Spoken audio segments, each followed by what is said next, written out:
Hey guys, I know I haven't posted a video in a long time. My baby is only 2 months old, so if you know, you know about the newborn trenches. But I currently don't have her tonight, so I thought I would make a video.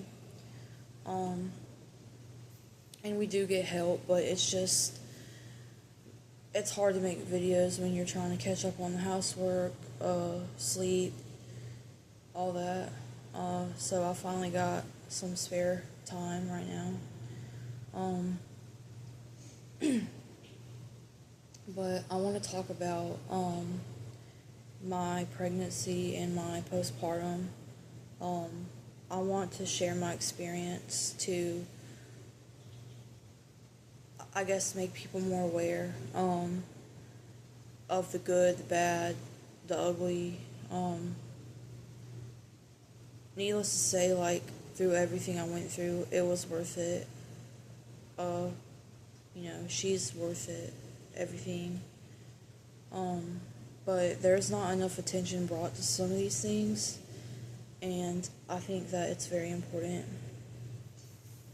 I'm gonna be looking at my list here. So, vision changes for sure. I'm already supposed to wear glasses, and I didn't because I couldn't get past the headaches that they were giving me. So now that well, I applied when I was pregnant, but now that I have insurance, I can get glasses, which personally I feel like every mom should be approved for insurance because it's just so expensive to do anything medical these days. So I'm actually doing that here in a few hours. I have to go to get an eye exam. When I was pregnant, it really, like, I have to go to the dentist because when they say that baby pulls everything out of you, it is true. It is very true. They just pull all the calcium out of your body. So I've been having some tooth pain, and I'm talking about, like, I can't sleep. It's so bad. I am going to the dentist, and I do have an appointment. They have me on a wait list because apparently I have some pulling that needs to be done, unfortunately, and I'm praying that gets figured out. Needless to say that it is very hard to find places that take pregnancy Medicaid. I don't know why. This needs to be fixed. Like, this country needs to do better for moms. And I had to deal with, my baby was extremely sleepy. Got better, and now she's, like, really sleepy again. I had preeclampsia, so I had to be induced. They set an induction date for me and told me that I had gestational hypertension, and then that induction date got moved up because it turned into preeclampsia. And let me just tell you, you can be asymptomatic. I don't know how long I had preeclampsia. I kept telling everyone that something wasn't right. I knew, and they wouldn't listen to me. I did have some signs, but for the most part, I was asymptomatic. I'm the type of person that has always had weird signs, like stuff that's not a normal symptom, a rare symptom, always happens to me. And I'm not saying you can't have carpal tunnel during pregnancy, but my wrists hurt so bad. It felt like they were being crushed. And every time my blood pressure went up, my wrists would hurt. And they just kept telling me I had carpal tunnel. And I know what that feels like because I have been serving tables for a really long time. And whoever knows anything about that knows it's repetitive motion as far as picking up plates, yada yada. And this did not feel like that. This felt like a rock was crushing my wrists. And all they did for me was give me wrist braces. It hurt so bad I couldn't sleep. I went to the hospital 3 days in a row, begging them to do something. And then when they finally decided to keep me and admit me for induction, they took 4 hours to make that decision. And by the time I got to eat, because you can't eat during labor, just in case you have to go into an emergency C-section, which I almost had to do because my baby's heart rate kept dropping. And so they had to put a water catheter inside me because when my water broke, I don't know what happened, but her heart rate was dropping. They were about to wheel me to the OR, and her heart rate stabilized. Thank the Lord. But they did not believe me when I said something wasn't right, and I was sitting there and I was seeing stripes, I was seeing stars, like, clearly my blood pressure was through the roof. So I'm glad that they finally did something. I'm upset that I couldn't eat for 24 hours. That was hard. And then when I finally did have her and asked to eat, they told me not yet. They told me that, oh, you shouldn't be hungry. Your body can go a long time without eating. You're not diabetic. Your blood sugar should be fine. And I said, no. I said, I'm shaking. I need to eat something. And when I ate, the shaking stopped. But because I had preeclampsia, I had to be put on magnesium because when you have preeclampsia, you're at risk of seizures. And so what the magnesium does is it decreases that risk. I ended up being allergic to the magnesium, and I had to stay on it because the allergic reaction outweighed the seizure possibility. And the magnesium made me throw up, it made me nauseous, it made me shake. It was really bad. And they had to cut the dose in half just so my body could handle it. When I tell you, it felt like I was on drugs. It affected my memory so bad. I didn't know what day it was. I didn't know what time it was. I could look at a clock, and I know how to read a clock. Been knowing since the first grade. You know, you read the small hand and then the long hand. Didn't know how to read a clock. Couldn't tell you why. Like, I would feed my baby and change my baby. I would write down the time that I did it. And because, for some reason, my brain, being all these medications, which I was on more, I'll tell you about, I didn't know how to read a clock. And so when I was writing down the time that I was feeding her, it wasn't correct. And, you know I'm feeding her every time that she tells me she's hungry. But when the doctors looked at the times, they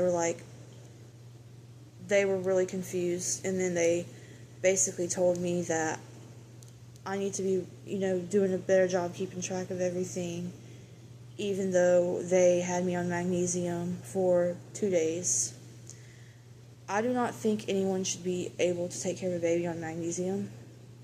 I think that they should have the baby in the nursery until the mother wears off from the magnesium. It doesn't do a lot of people like that, but it did me like that.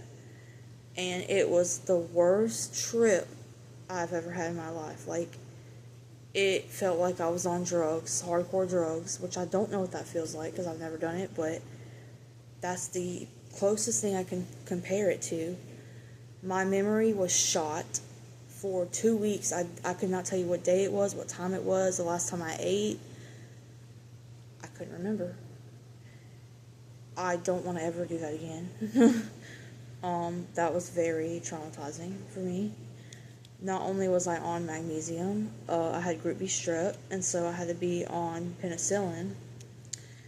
I'm being induced, so I had to be on Pitocin. And then when I hit about 5 centimeters is when I really started feeling pain. Like, I was okay. I was getting through the contractions. I couldn't sleep through them, even though they wanted me to. I don't know how you guys do it, some of you guys.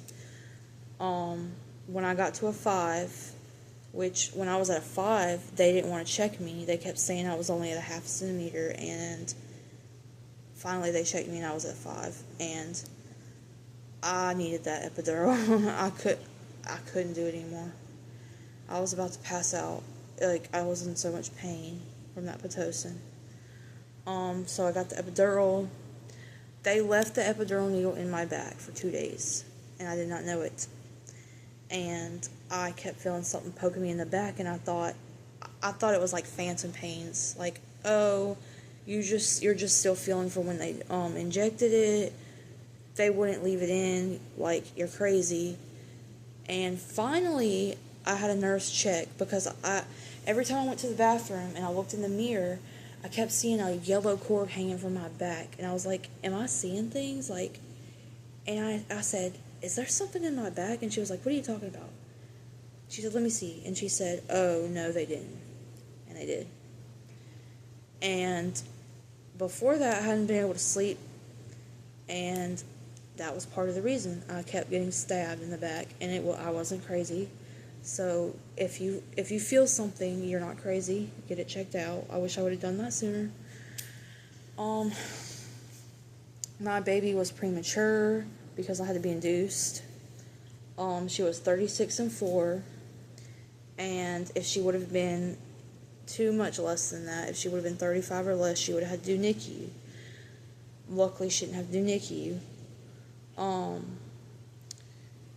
And every mom knows that feeling of where, they're born and you're waiting for them to cry. She took a really long time to cry, and I thought something was wrong, and then she finally cried.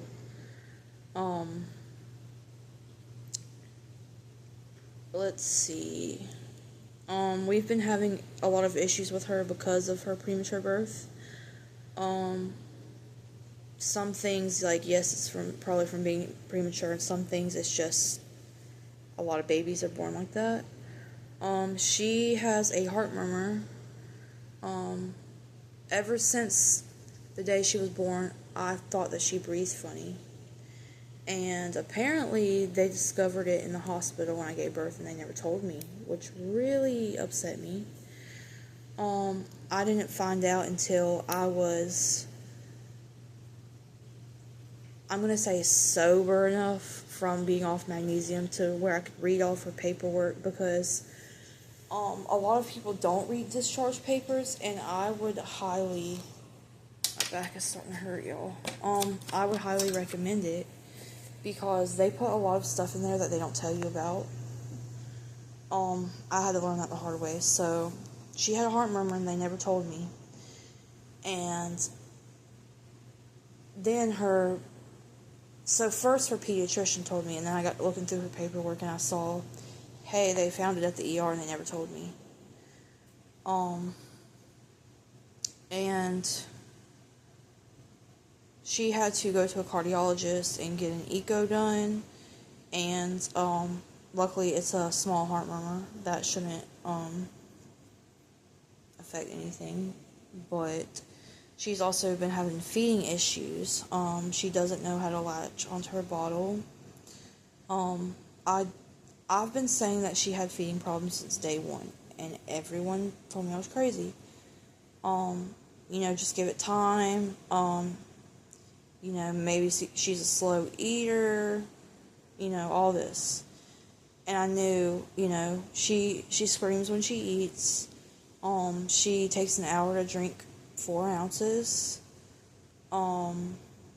And I just knew I knew that something wasn't right. So listen to your gut. If you're a mom and you feel like something's not right, you know your baby better than anyone else. You spend the most time with your baby, and you need to advocate for your baby and don't stop pushing until someone listens. That's what I had to do. And now she has a feeding therapy appointment. Granted, we've been waiting a month because they're so booked out, but I still have not stopped advocating for her. I said, she can't go on like this for a whole month. I can't go on like this for a whole month. She's screaming. And so we tried going down the route of treating her for reflux, which has helped some, but I do think there's more of an underlying issue there. She's on Pepcid, and they just upped it to twice a day because she's still screaming. But after she takes her first dose, she'll eat her whole bottle in like 20 minutes, which is normal. That's good. And then when it starts wearing off, she goes back to screaming and taking an hour to eat. So that's why she's going to feeding therapy. I have questioned everything, I have questioned cleft palate, or tongue tie. I know she doesn't have cleft lip because I think I would be able to see it. Maybe not. But, I've questioned, does she not like her formula? We have tried a couple different ones. I've questioned it all. I don't know what's wrong, and that's why I need professional help. We did get taught by our pediatrician's nurse about pace bottle feeding, laying her on her side. Sometimes that helps any mom who is having this issue. They taught us about like a counting feeding method, where you let them suckle for like 3 to 5, and then you lean the bottle down and let them breathe, because what some babies try to do is breathe and eat through their mouth at the same time, and you can't do that. They have to learn to breathe through their nose when they eat. Not saying that, a baby doesn't need a break sometimes, because they do, but they should be able to do more than one suckle before they're gasping for air. So we've been doing that, and that helps too. But needless to say, trying to get her to eat is hard. She needs to take a lot of breaks. And so we stay up together. And it's hard. No one talks about the sleep deprivation, I don't feel like. I'm telling you, I've probably been up for a week straight. Not now, because things are starting to kind of get better, but when I first had her, it was like I was running off an hour of sleep a day for a week, and I thought I was going to lose my mind. And so part of the reason for that is I had postpartum insomnia, where every time I lay down and close my eyes, I just can't fall asleep. I can't stay asleep. And then my brain does the mom thing where it's like, the house is a wreck. Thinking about her appointments, thinking about my appointments, always scared that I'm going to forget something. And so it was hard. I kept expressing to them that I was dealing with insomnia, and once again, they didn't listen. And I finally got someone to listen, and you do have to be careful if they put you on sleep medication, because you do need to be able to wake up every couple hours to be with your baby, obviously. But if you have help, which I'm so thankful that, he is the best father, he is the best partner, he's amazing, and when he's here, he lets me take the medicine and sleep, in case it puts me out too long, and sometimes that's what you need. And so that's been helping, and I've been learning to trust the process, and it's hard. Um, the housework will eventually get done. It will get done when it's supposed to get done, not when you want it to get done. Um, and I know a lot of you may not be spiritual on here, and that's fine. I respect that. Um, but however, respect is a two-way street. With that being said, I had to learn to trust God a lot, and it's hard. But you just have to give it to God and go to sleep. I mean, you don't have a choice because you have to rest, or you're not gonna make it. I'm so thankful that I do have a support system, because some moms don't, and I don't know what I would do if I didn't. Like, that's not talked about enough. Some moms do it by themselves, and I don't know how they do it.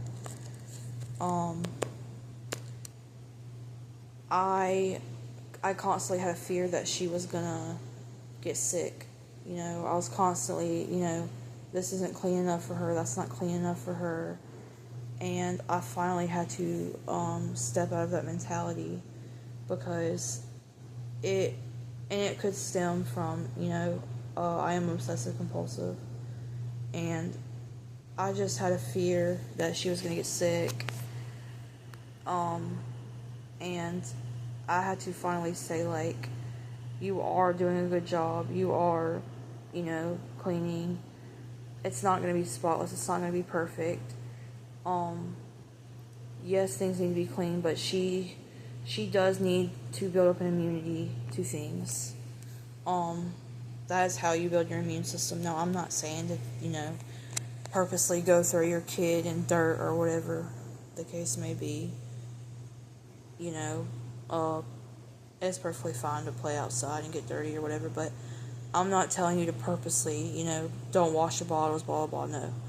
But it's never going to be perfect, and it's okay. There's no perfect mom. There is no perfect, spotless house. And I had to learn that. I always had the constant fear that she was going to stop breathing in her sleep. I think every mom goes through that. I don't know why. I just did. And I was scared to go to sleep, because I told myself that if anything happened to her, it would be all my fault, and I wouldn't be able to live with myself. And you have to get out of that mentality, because if you don't, you're just making it worse for yourself, which in turn makes it worse for her, because you're not getting rest. And it's hard to take care of a baby on no sleep. I had to let go and trust the process and pray that every time that I woke up that she would be okay. And she was. As long as you do the safe sleeping, which I'm not hating on any mom that co-sleeps or, puts their baby on their stomach or their side or whatever. You're their parent, and that's totally okay. But in my personal opinion and what I've been taught, babies need to sleep on their back. They need to sleep alone in a crib or a bassinet. And yeah, that's what they need to do. And they don't need anything in their crib with them. No pillows, no stuffed animals, no blankets. And we had the hardest time with her. She wanted to be held all the time. Every time you put her down, she would cry. And there for a while, I would keep picking her up, because the crying, first of all, it broke my heart more than anything. But second of all, especially if you're a first-time parent, that high-pitched cry is like nails on a chalkboard, and you just want it to stop. And I know that sounds bad, and it might make me sound like a bad mom, but I'm just being truthful. I couldn't handle it, I couldn't handle seeing the tears. It really broke my heart. And I'm not judging any mom who, I'm not saying you can hold your baby too much or whatever, because you're their parent. You do what you want to do. But for me, every time I picked her up when she cried, it made it worse because it was teaching her that I'm going to pick her up every time she wants to be held. And that is just not physically possible because there's things that have to get done. I have to wash bottles. I have to make bottles because we pre-make them. Because when you wake up at 2 in the morning and try to make a bottle, it's a mess. So I pre-make them during the day, put them in the fridge. And for any new moms that need, to know this, it is good in the fridge for 24 hours. We are doing the Similac liquid concentrate 13-ounce cans. Those are good refrigerated for 48 hours. You add water to those. If you're doing powdered formula, good for 24 hours. Once you heat up the bottle, it's good for an hour.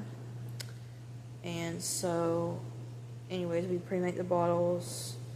But I had to stop picking her up every time that she cried because it was teaching her that she could get exactly what she wanted. And so, I don't know exactly what you would call it. I call it sleep training, but it might not be actually sleep training. But every time she cried, I would pick her up, I would wait for her to fall asleep, and then I would put her back down. And when she cried, I would do it again. Every time she falls asleep, you put her back down and you show her, this is where you sleep. This is for sleep. I am not holding you while you sleep. There's no point in that. Every now and then, yes, I will hold you while you sleep and cuddle with you because that's important, skin to skin. But as far as 24/7 me doing that, you can't get anything done. You have to sleep. And me personally, I will not sleep with my baby because I feel like it's dangerous. You could roll on them, anything. And so people say that you can't sleep train until a certain age. I'm not a doctor. I don't claim to be. But I'm telling you what worked for me. Every time you put them back down after they fall asleep in your arms, they start to learn, hey, they want me to sleep in my bassinet. They're not going to hold me. And it starts to kick in.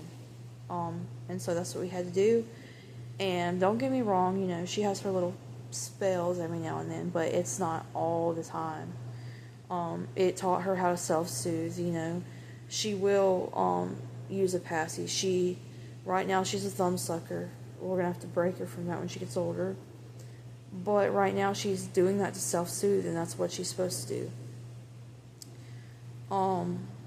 So we had a trouble with that.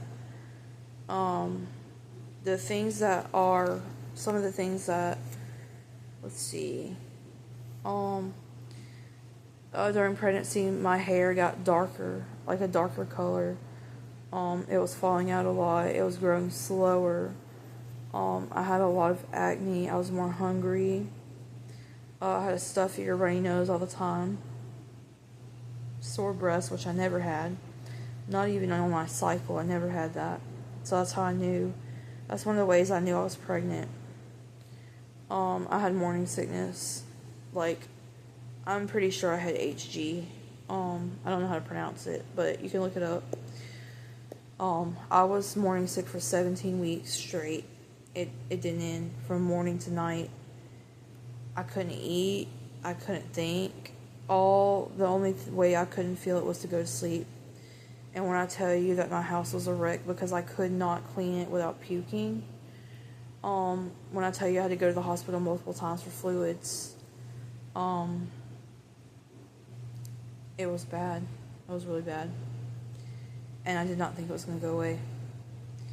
And again, I'm not a doctor and I don't know the science behind this, but I do personally feel like morning sickness is related to motion sickness because it's kind of like being in a car. You're still and the car's moving. You're still and there's a baby inside you moving, and your body is confused, and it takes it a minute to realize what's going on and stabilize. And that's what happened to me. Some people don't get morning sickness. Some people don't have motion sickness problems. I do. I always have. And it has gotten worse since I've had her. Sometimes 5-minute car rides make me sick. Usually I can go like up to 2 hours before I would get sick. But now it's like, when I'm riding in the passenger seat, if I get sick, they have to switch and let me drive. I don't know what it is about driving, but it takes the morning sickness away instead of being in the passenger seat. I can't explain it. I think that you're so focused on driving that it takes your mind off the fact that you're sick. It's like a reverse psychology thing, but that's what works for me. I had swollen ankles, and honestly, that should have been the first sign that I had preeclampsia, but the doctors did not listen to me. I already dealt with anxiety before pregnancy, and it exacerbated my anxiety. Also, as well as depression. Now, some of the things that I did enjoy, and still do enjoy about my baby, before we get into that, one more thing. I had sleep apnea I think it was right after I had her. And I would stop breathing in my sleep, and I would wake up gasping for air, and it happened several times. It was enough to scare me to the point where I didn't want to sleep, because I was scared I wouldn't wake up. That is a very real feeling. It is a very scary feeling. Anyone who deals with that, that was the first time in my life that I'd ever had any kind of sleep apnea. And when I tell you, it's scary. I did not want to sleep. Every time my body tried to fall asleep, I was fighting it. I was scared to death to go to sleep. And finally, I just had to pray about it, and I had to trust that God was going to wake me up. It was really scary. I don't know why that was happening, but it did. But anyways, the joys that I have and still do have about having my daughter, and I wouldn't trade it for the world. It's one of the best things that's ever happened to me, despite being sleep deprived. I really enjoy dressing her in different outfits and taking pictures. I enjoy cleaning and organizing her stuff, looking at my ultrasounds, looking back at her pictures. I enjoy bathing her, taking her for walks in her stroller, because she is the type of baby that loves motion, anything moving. She loves car rides. She loves stroller rides. She loves to be in her swing. And when she gets fussy and she fights sleep, it helps. And a lot of parents say, don't do that because, that's what they're gonna expect every time. And in a way, yes, we did create a bad habit. But at the end of the day, sometimes when your baby is crying, and it's not healthy for them to cry for more than 15 minutes, and when your baby is crying for an hour, you have to do what you have to do to stop it, because it's not healthy. That is them telling you that something is wrong. That was her telling me, I need sleep, but I don't know how. And, I have walked my daughter around the block in her stroller, even when I didn't feel like it, even when I was tired and I could barely,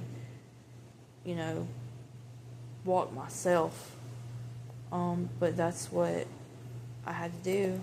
And, but it gets me out of the house, and it gets me exercise, and I do enjoy it. I love her laugh, especially when she's asleep and she's dreaming about something. And she just goes on and on. Like, I just want to know what's so funny in her mind. Her smile, you know, that just makes it all worth it. It really does. And so I think that that's all that I have for you guys today. I just wanted to share my experience with you guys about motherhood for me, what it looks like for me. Every mom is different, every baby is different. This might not be your experience. Every pregnancy is different. You know, if you have another child, more than one child. So anyways, thank you guys for watching. I do want to get back into making videos, but right now, I am the one that spends the most time with her, because I'm really thankful that Dad lets me stay home with her, and Dad goes to work. I don't know how he does it, because, like, as y'all can probably tell, which has been worse before, I have been getting some sleep, but I do have eye bags. Working on sleep deprivation is not for the weak, and when I tell you that this man works and he comes home and he helps me with the baby, blessed. I am blessed. But I will see you guys soon, and I hope you guys enjoy the rest of your night.